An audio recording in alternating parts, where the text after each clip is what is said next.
Ang Putling Ebanghelyo. 30 minutos nga pagsabwag sa tinuod nga ebanghelyo. Kauban ni Pastor Jeremias Hangad. Ang Putling Ebanghelyo. Tulumanon nga gihatod kaninyo sa Herald of Grace Radio Ministries Philippines. Ang Putling Ebanghelyo. Ang Putling Ebanghelyo.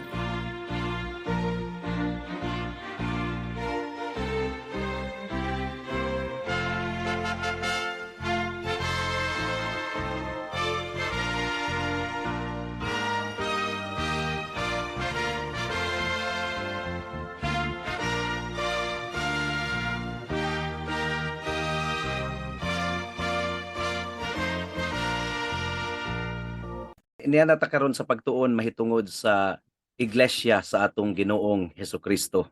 Remember ang iyang giingon sa Matthew chapter 16 verse 18, "Upon this rock I will build my church." So ang builder gyud sa iglesia wala nay lain kundi ang atong Ginoong Hesukristo. Ang mga tawo nga gipanggamit niya mga instrumento lamang, but it is really the Lord Jesus Christ who is the founder of His church. And we do not believe the church as a single worldwide group denomination sama sa giklaim sa uban nga sila ra gyud kuno ang gitukod ni Kristo. We believe that the church is universal in a sense that it is composed of true believers in the Lord Jesus Christ regardless of what group a certain local church belongs. So wala ta nagtuo og kanini ang singular ragyod nga pangalan sa simbahan. Church name is just a karatula. What is important is the composition of the membership of that particular church nga tinuod gayud nga nakaila sa atong Ginoong Hesukristo. So, unang bahin kini sa atong pagtuon sa biblical church life. Gumikan kay ang atong gitun-an usa ka institusyon nga gihigugma kaayo ni Kristo. Gipalit niya sa iyang hamili nga dugo, gitawag og bride of Christ, gitawag og lawas ni Kristo. Mao nga ato gyud kining mahalon gumikan kay ang iglesia sa Ginoo iya gayod nga gihigugma iyang gimahal, gipalit niya sa iyang hamili nga dugo. Magampo kita og atong pangayoon sa Ginoo ang tabang sa dili pa kita magpadayon. O labing gamahanan nga Dios, salamat kaayo sa kahigayunan nga imong gihatag kanamo karon nga among matun-an ang mahitungod sa imong iglesia. Ug tabangi kami o Dios nga amo kining ikinabuhi ang kining kahibalo nga among maangkon gikan sa imong pulong ug hinaot nga imong pagatukuron ang imong lig-on nga iglesia. Ug salamat o Dios gumikan kay gigamit nimo ang mga yano, mga ordinaryo nga mga tawo susama kanamo. Kinsa ba kami? Wala gyud mi ikapanghinambog sa imong atubangan. Kung gigamit mi nimo o Dios, grasya ra gyud kini tanan. Salamat. In Jesus name we pray. Amen and amen.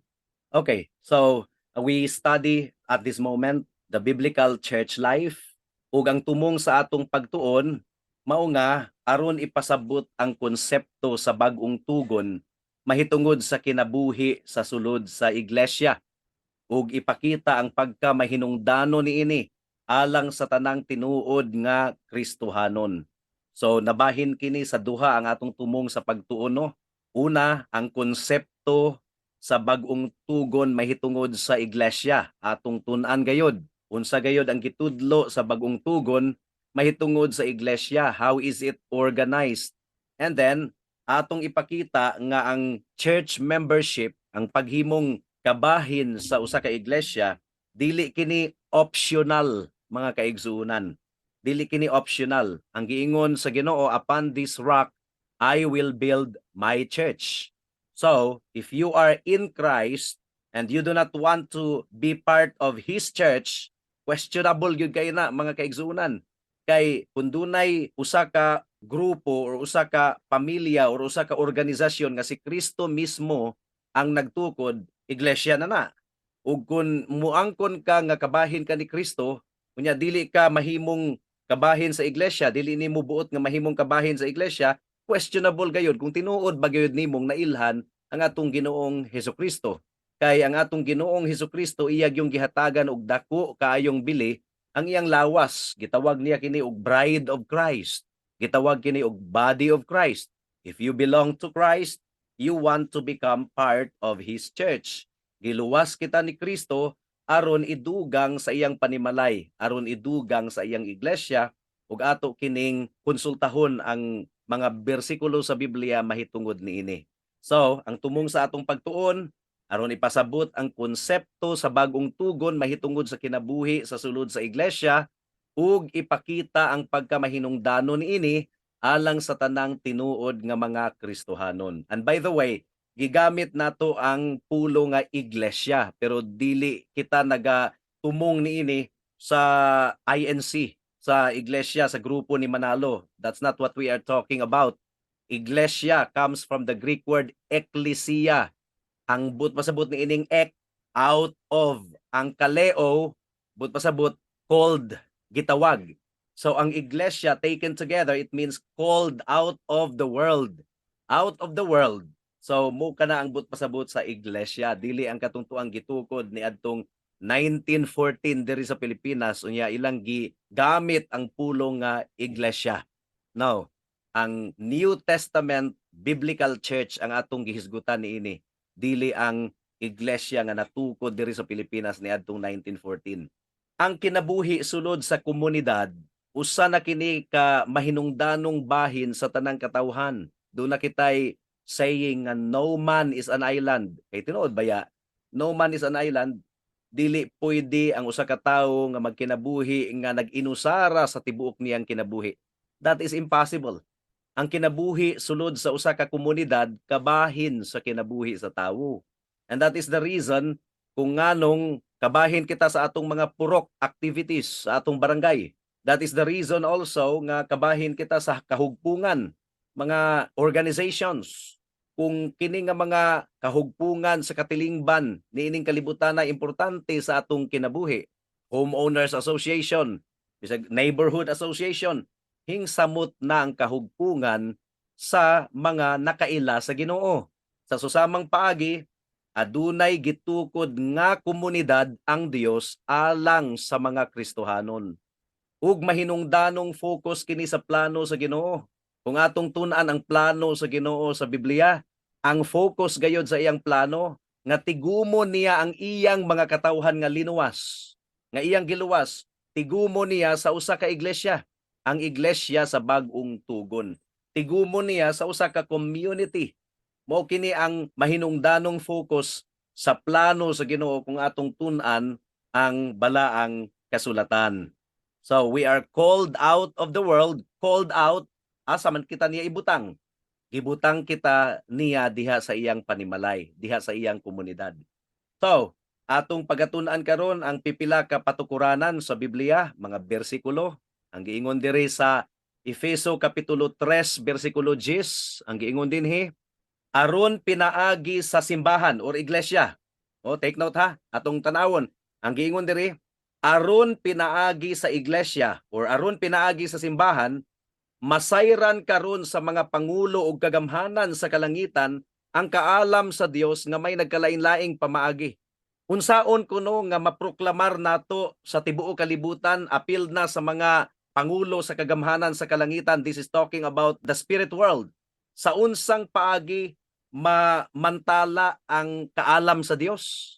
Pinaagi sa iglesia. So, dako kayo di og papel ang iglesia or simbahan nga masayran sa tanan ang kaalam sa Dios. Dako kayo og papel. Dili gayud nato ikalimod ang importansya sa iglesia, mga kaigsuunan.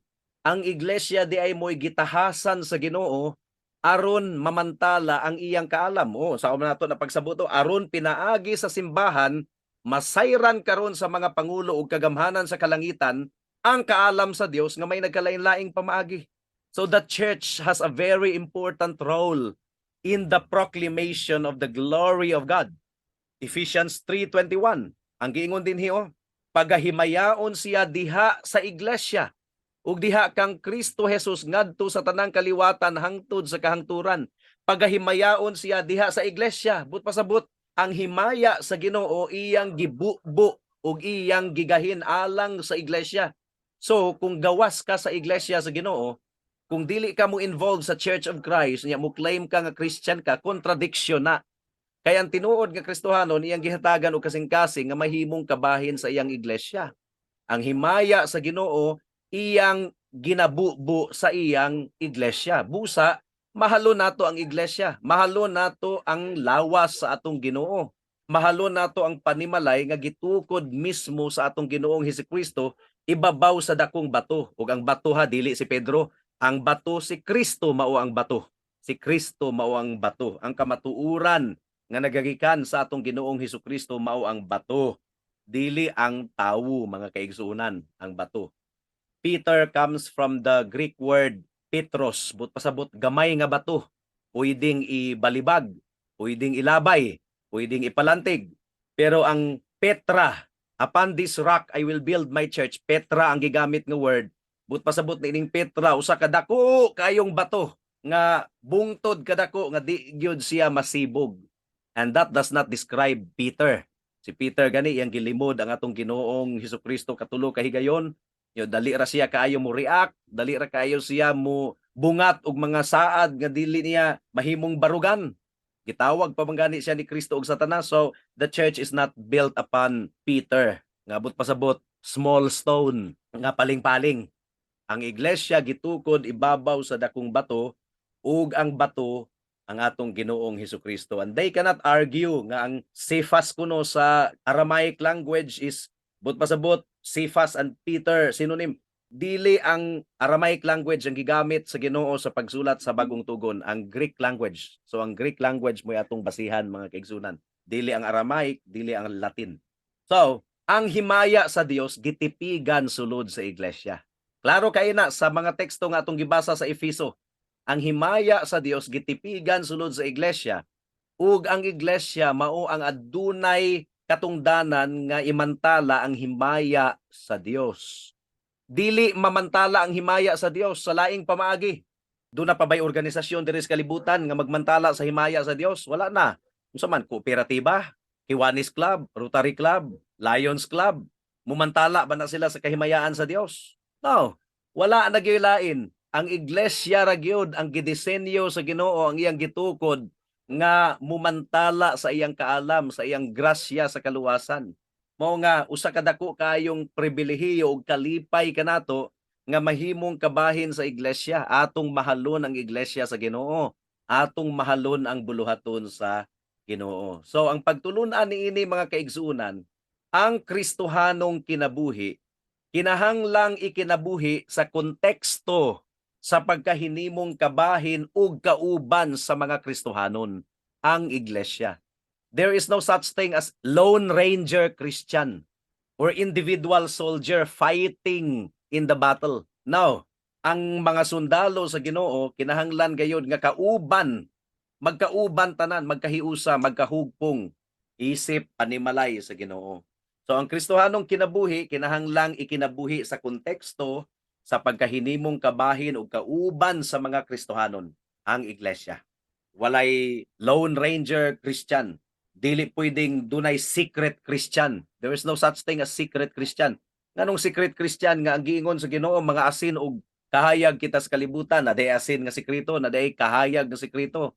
Ang asin bisan pag usa ka lugas ang imong ibutang sa tubig nga pinabukal, mausab gyud ang timpla sa tubig nga gipabukal. Gamay ra gani kayong asin ang imong ibutang, ma-affected na gyud. Ingon ana ka impactful ang mga Christians. Samot na ang kahayag nga illustration.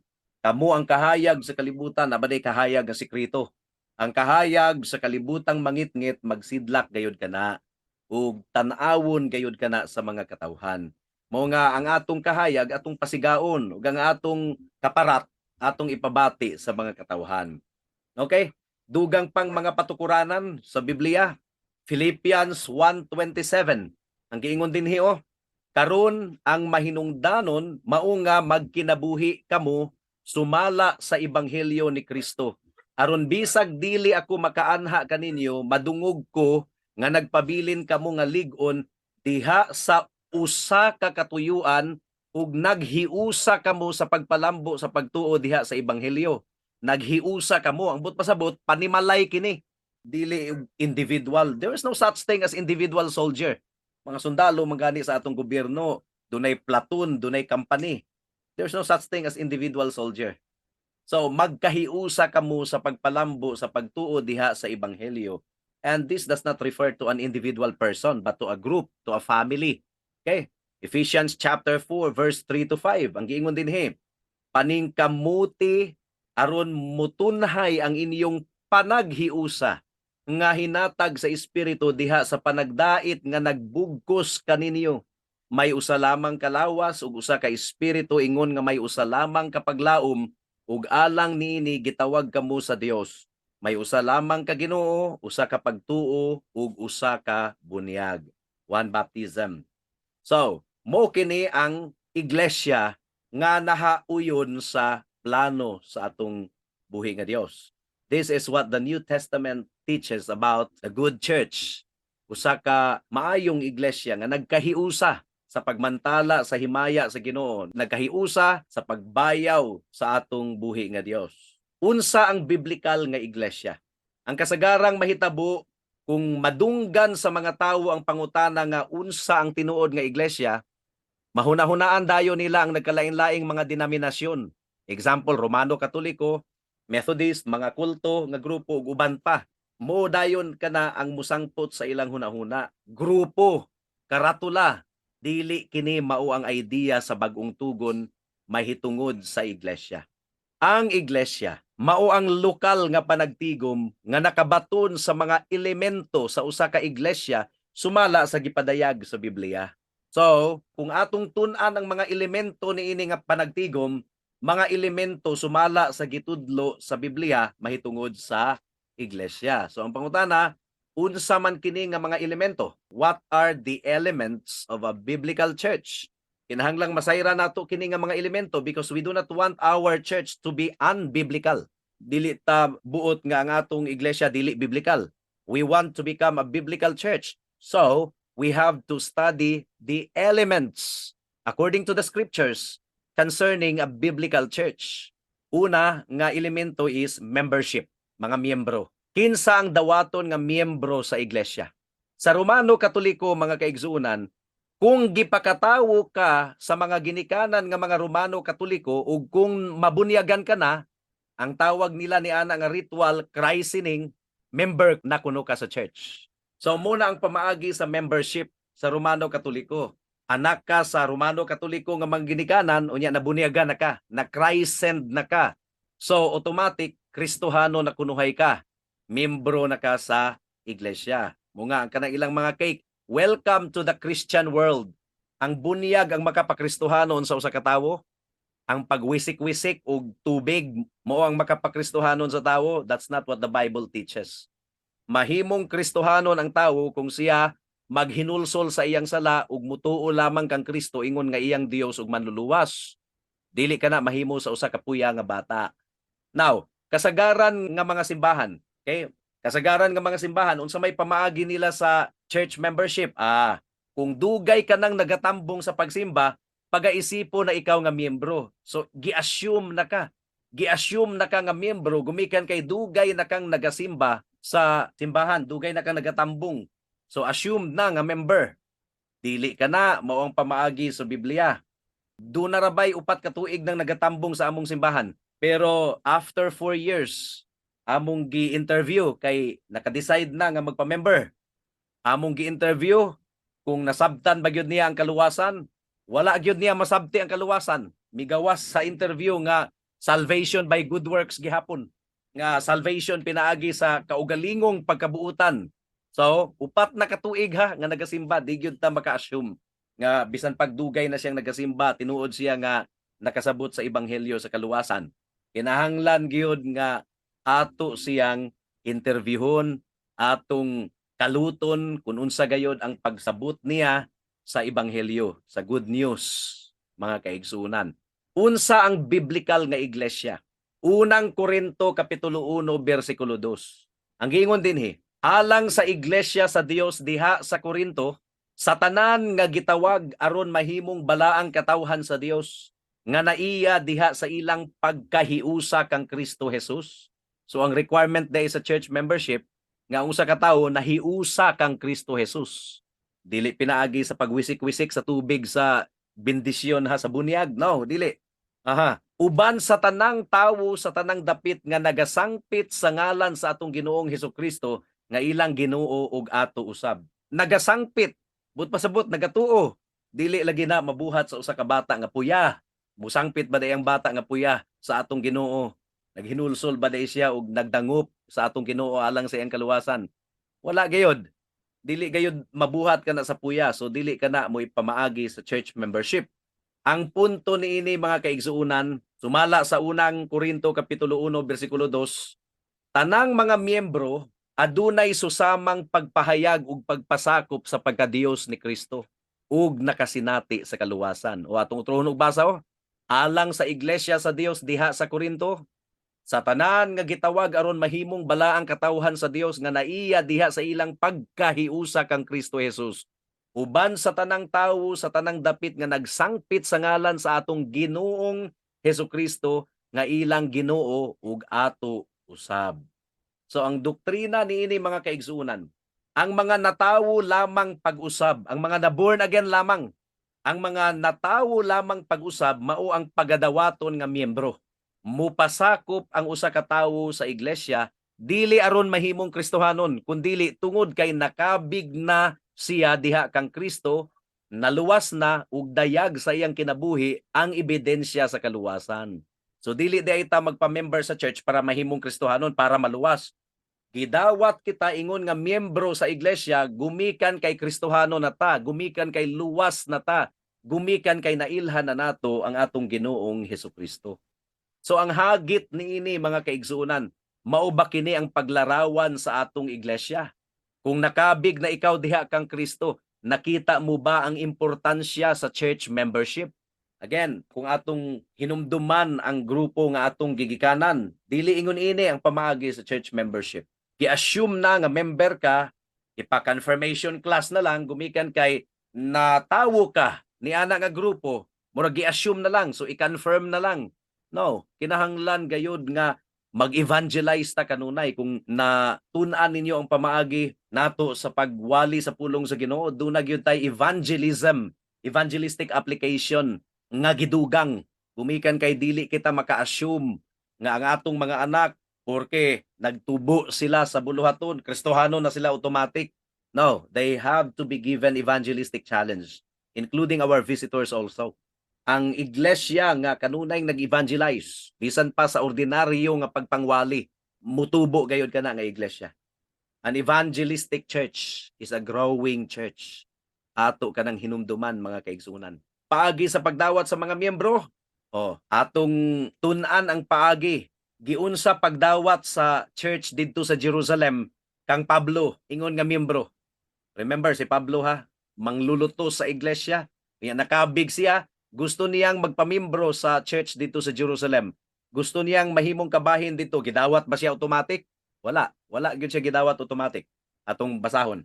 Acts chapter 9 verse 26 hangtod sa 30. Ang giingon dinhi, miadto si Saulo sa Jerusalem ug misulay pag-apil sa pundok sa mga tinun-an. Apan wala sila mutuo nga usa na siya katinun-an, busa nangahadlok silang tanan kaniya. Apan si Bernabe mitabang kaniya ug gidala siya ngadto sa mga apostoles. Gisaysayan sila ni Bernabe mahitungod sa pagkakita ni Saulo sa Ginoo didto sa dalan ug nga nakigsulti kaniya ang Ginoo. Iya usab silang gisuginlan sa maisugon nga pagwali ni Saulo sa ngalan ni Jesus didto sa Damasco. Busa mitipon si Saulo kanila ug milibot sa tibuok Jerusalem nga maisugong nagwali sa ngalan sa Ginoo. Nakigsulti ug nakiglantugi usab siya sa mga Hudiyo nga Grego ug pinulungan apan nangita silang paagi sa pagpatay kaniya. Sa pagkasayod niini sa mga kaigsunan, gidala nila si Saulo ngadto sa Caesarea ug gipaadto sa Tarso. Ang punto niini mga kaigsunan, importante kini atong basahon. Ang punto niini, ang pagdawat isip miyembro, usa ka voluntaryo nga pagdawat sa iglesia pinaagi sa gipahayag niya nga pagtuo. Remember si Pablo, voluntaryo siya nga gustong moapil sa buluhaton didto sa Jerusalem. Nahadlok ang mga tawo nga dawaton siya kay basin og espiya, basin og peke. Mao nga gi-interview si Pablo ni Bernabe, ni Barnabas, gi-interview ug sa nadunggan nila ang testimonyo ni Pablo, nadunggan nila nga giunsa niya pagkaila sa atong Ginoong Hesukristo didto sa Damasco, ay ra nila gidawat si Pablo. Timan-i, ay ra gidawat si Pablo sa simbahan sa Jerusalem niadtong napamatud-an na nila nga magtutuo na gayud siya. Sumala sa pagpamatuod ni Barnabas. So, dili dayta basta-basta mudawat og church member porket dugay-dugay na nga nagatambong sa buluhaton. Kinahanglan gayud nga atong sutaon kung tinuod na bagayod nga nailhan niya si Kristo, kung tinuod na bagayod siya nga luwas. So, doon na gayoy interview. Si Pablo gani ilang gi-interview, ilang gipaminaw ang testimonyo, ang iglesia pod sa Ginoo. Sa bisag asang dapit, kinahanglan nga careful sa pagdawat sa mahimong miyembro sa iglesia. Efeso kapitulo 4 bersikulo 13 hangtod sa 16. Hangtod magkahiusa kitang tanan diha sa pagtuo ug sa atong kahibalo mahitungod sa anak sa Dios.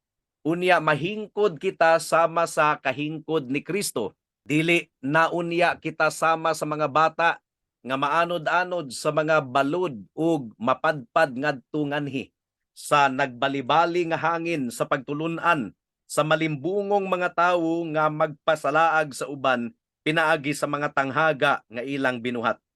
Kinahanglan hinuong mutubo kita sa tanang paagi ngadto kang Kristo nga mao ang ulo pinaagi sa pagsulti sa kamatuoran uban ang gugma.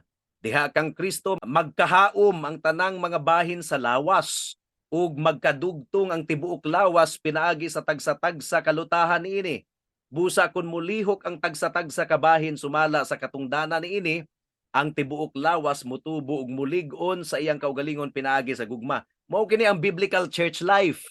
Ang Kristohanon nga giluwas sa Ginoo dili magpabiling nag-inusara.